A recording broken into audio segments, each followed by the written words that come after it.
রান্নার পদ্ধতি সঠিক হলে সব রান্নাই ভালো লাগে। Hello everyone, welcome to our new mini blog. চলেন আজকে আপনাদের তেলাপিয়া মাছের একটি রেসিপি দেখাই। প্রথমে মাছগুলোকে ধুয়ে তারপর নুন এবং হলুদ দিয়ে মেখে কড়াইতে তেল দিয়ে সুন্দর করে মাছগুলোকে ভেজে নিতে হবে। যেহেতু আমি আলু দিব, আলুটাও সাথে ভেজে নিলাম।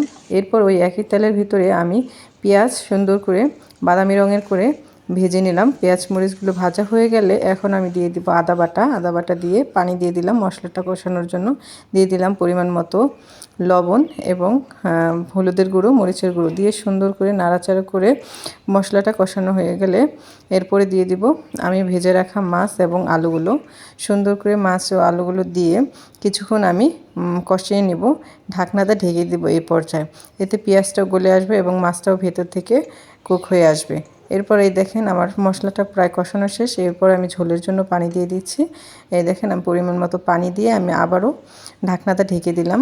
মাশাআল্লাহ, এখন আমার রান্না প্রায় কমপ্লিট। এই তো আমি বেড়ে নিয়েছি।